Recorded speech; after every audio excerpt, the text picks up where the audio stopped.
Il y a des jours comme ça où l'Amérique cultive l'art du road movie. Les grands espaces, ça se conquiert à tour de roue. Alors cette histoire de coton va débuter dans le café d'une station-service. Lui, c'est Jeff. Et le café, c'est pour ainsi dire le bureau de Jeff. Il y fixe ses rendez-vous à la croisée des chemins. Jeff est négociant en coton. Voilà mon territoire. Je circule entre la ville d'Augusta et la frontière de Floride. La plupart du temps, je suis dans le sud-est de la Géorgie où les champs de coton sont les plus nombreux. À la haute saison, je fais environ 20 000 km par mois. Je passe plus de 60% de mon temps sur les routes de Géorgie et de Caroline du Sud pour rencontrer les planteurs et essayer de les aider à vendre leurs récoltes.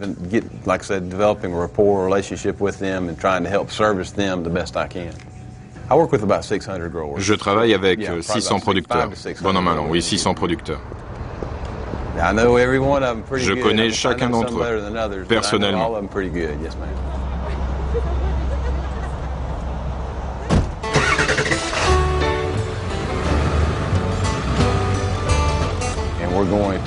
Je vous emmène voir un fermier pour qu'il vous donne sa vision des choses et pour qu'il vous explique ce que le coton représente pour lui.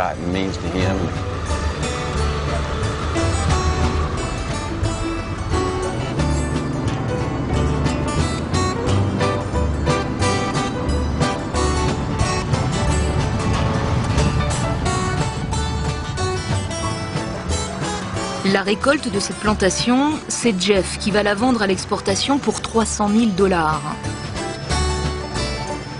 Dans le bureau de Gary Bell, le producteur, le coton trône sur les murs comme un membre de la famille. Le coton fait partie de notre héritage depuis très longtemps. Et vous voudriez que ça continue? Oui, ça procure un sentiment spécial de faire pousser du coton. C'est très différent du maïs et des autres plantes. D'une certaine façon, on se sent fier quand on ramasse le coton. Et on voudrait bien que ça continue dans les années à venir. La récolte du coton commence en été et dure jusqu'en janvier. La plupart du travail est fait par des nègres, hommes et femmes qui chantent, rient et plaisantent dans les champs. Un bon ramasseur peut récolter 150 livres de coton par jour. Le coton est indissociable de la culture sudiste. Il est là au détour des grands chapitres de l'histoire américaine. L'esclavage, les riches plantations, la guerre de sécession puis la crise de 29. En filigrane, le coton joue les vedettes américaines, dans la richesse comme dans la pauvreté.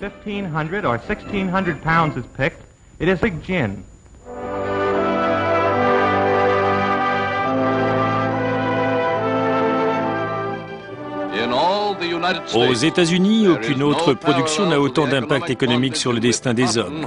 Dans le Sud, 5,5 millions de Blancs et 3 millions de Nègres sont victimes du problème de cette monoculture. Ultime aléa du coton, le bras de fer qui oppose le lobby des cotonniers américains aux autres membres de l'OMC. Subventions à l'Ouest, main-d'œuvre trop bon marché en Asie, les critiques fusent dans les deux camps. Le coton américain, on l'exporte partout à travers la planète, mais la mondialisation a changé toutes les règles du jeu. Jeff et Gary sont bien placés pour le savoir. De mes chaussures, en passant par ma chemise, jusqu'à mon mouchoir, tout est fabriqué en Chine. Ma ceinture aussi, probablement. Ma montre vient de Chine. Ma casquette vient de Chine. Rien de ce que je porte sur moi n'est fabriqué aux États-Unis. Je crois que mes bottes sont américaines. Fais voir ta chemise, fabriquée au Bangladesh. Mon jean, c'est un Levi's. Je crois que c'est fabriqué au Texas, ça. Je crois, mais j'en suis pas sûr à 100%. Et ma calculette, made in China. En fait, ce mec est chinois. Ceux qui sont heurtés de plein fouet, ce sont les Américains moyens, qui vivent en ville et qui travaillent dans une usine de coton ou une fabrique de vêtements. Leurs familles s'habillent dans les grandes surfaces parce que les prix sont moins chers. Mais ils ne se rendent pas compte qu'en faisant ça, ils se mettent eux-mêmes au chômage, parce qu'ils achètent des vêtements qui sont fabriqués à l'étranger par les propres concurrents de leurs employeurs. Donc c'est de l'argent qui s'en va et qui ne revient pas au pays. Et c'est tout le problème. Cette crise du coton américain, elle n'est pas flagrante lorsqu'on visite les entrepôts. À elle seule, la compagnie de Jeff gère 4 millions de balles de coton chaque année, soit un chiffre d'affaires d'1 milliard de dollars. L'or blanc doit désormais son nom à l'exportation. La plupart de notre marchandise part en Turquie et au Pakistan. La Chine achète aussi beaucoup de coton, bien sûr.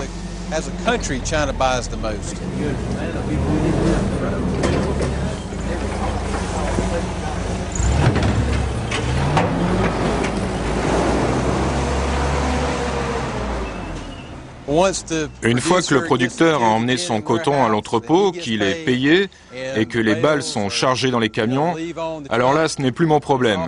Au revoir et bon vent. Alors au revoir Jeff? Ouais, c'est ça, au revoir Jeff. Et ne m'appelez pas si vous tombez en panne.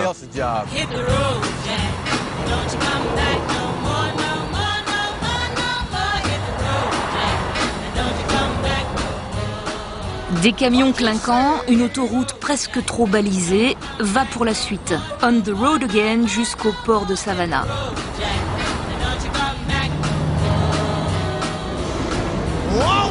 Rien que pour le coton, 3000 poids lourds circulent sur les quais chaque année. La récolte de Gary, elle est là quelque part, dans l'un de ces containers, enfournés à bout de grue. Et là encore, à en croire Curtis Foltz, responsable du port, le coton n'est pas tout à fait une marchandise comme les autres. Le coton a même eu un impact pendant la guerre civile, lorsque le général Sherman a voulu envahir Savannah. On lui a offert du coton pour sauver la ville parce qu'il voulait la brûler. Et ça continue encore aujourd'hui. Maintenant, un demi-million de tonnes de coton transitent par le port chaque année. Ça représente plus de 500 millions de dollars de marchandises qui partent à l'exportation.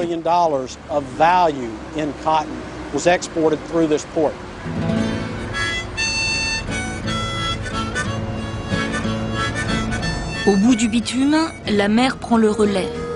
La saga du coton américain va se poursuivre en bateau jusque de l'autre côté de l'océan. Mais là, c'est une autre histoire qui commence.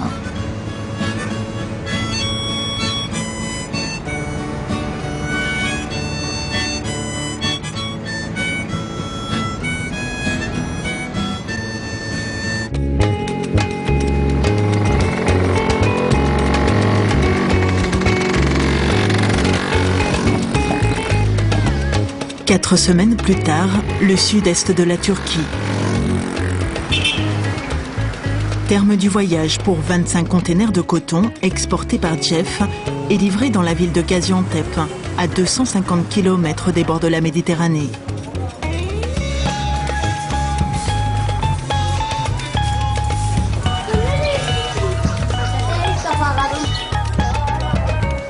Gaziantep, 1 million d'habitants, est l'un des grands pôles industriels de Turquie. Mais ce qui fait la réputation de la ville et assure la plupart des emplois, ce sont tous les métiers du textile 100% coton. D'ailleurs, la brune signale que les entreprises tout autour tournent à plein régime.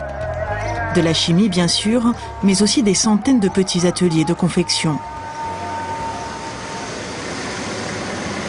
Toutes les balles de coton américains sont destinées à un seul client, la filature de la famille Temur.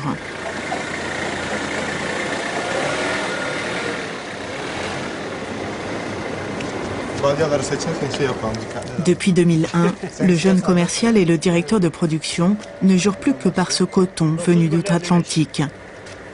Chaque année, 8 000 à 9 000 tonnes commandées, contrôlées minutieusement. On vérifie que ce qu'on reçoit correspond à ce qu'on a payé en qualité. Parfois, il peut y avoir une différence. Le test en laboratoire permet de vérifier. Si ça ne convient pas, on renvoie les balles aux États-Unis et ils nous expédient un nouveau container. Le prix, on peut dire qu'il est quasiment le même que celui du coton turc. Mais surtout, le coton américain est propre, vraiment propre. Il le nettoie très bien. Le coton turc est un peu sale. Mais bon, il a aussi ses qualités.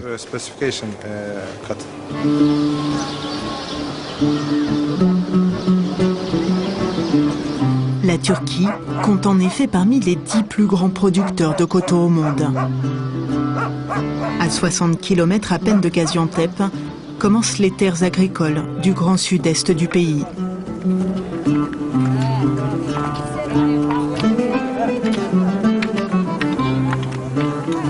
Les méthodes de travail ne changent pas. Ce sont toujours les femmes qui labourent les champs rocailleux, elles aussi qui dans quelques mois récolteront à la main le coton.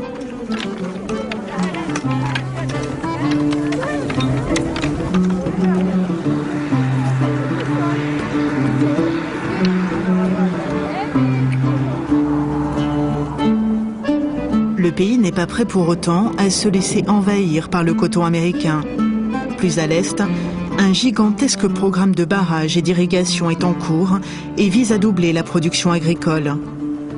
En attendant, l'importation est indispensable pour satisfaire la demande de l'industrie textile.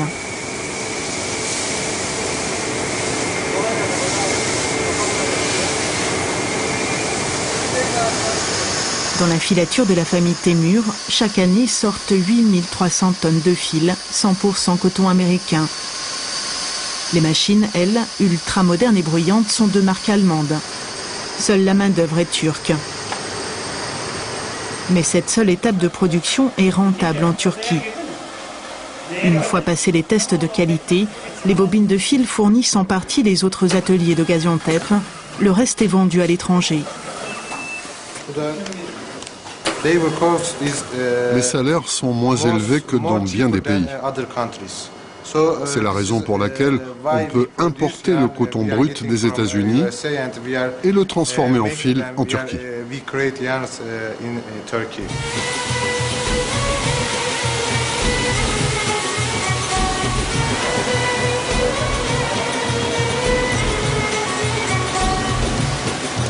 Des bobines de fil se décline toute une gamme de textiles. Des kilomètres de mailles, des kilomètres de tissus. Les ateliers de confection de Gaziantep travaillent exclusivement pour l'export, tous pour de grandes marques étrangères.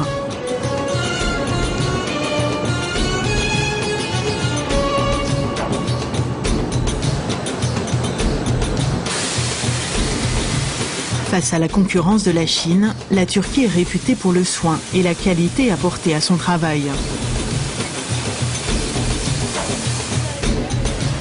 À quelques centaines de mètres de la filature Temur, l'atelier de couture de la famille Usé, spécialisée dans les serviettes éponges. 200 personnes travaillent ici, les hommes à la couture, les femmes à la découpe et aux finitions.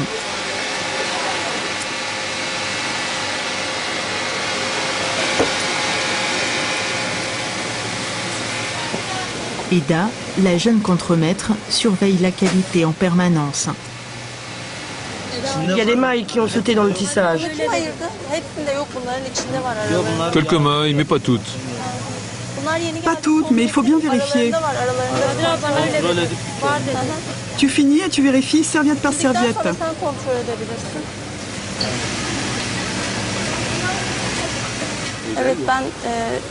J'ai étudié la confection à l'université, les différents domaines du textile, et après avoir obtenu mon diplôme, j'ai trouvé ce travail ici. Dans ce métier, j'aime tout. Le textile, c'est très complet, du début de la confection aux finitions. Vous produisez combien de serviettes par jour? 15 à 20 000 serviettes par jour. Toutes les serviettes se destinent à l'export. Sherkan Uzer, directeur et neveu de la famille, convoite surtout le marché américain. Ces serviettes seront d'ailleurs vendues sous une marque américaine. Mais ce qui surprend, c'est le 100% coton turc vanté sur l'étiquette. Les serviettes turques sont très demandées sur le marché américain. Si en plus on écrit qu'elles sont fabriquées avec du coton turc, ça favorise les ventes. Vous connaissez l'origine de votre coton? Vous savez si c'est du coton turc? On ne peut pas le savoir en touchant. Et en l'analysant? C'est difficile. Une fois en bobine, c'est difficile de connaître l'origine. Ce qu'on peut savoir, par contre, c'est une fois la serviette fabriquée, si c'est du coton de qualité ou pas. Au toucher, on n'aura pas la même douceur.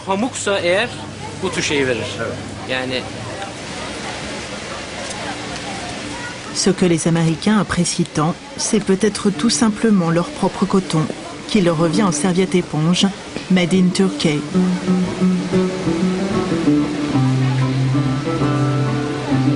Finalement, cette histoire de coton américain n'est qu'un long voyage aller-retour à travers l'Atlantique.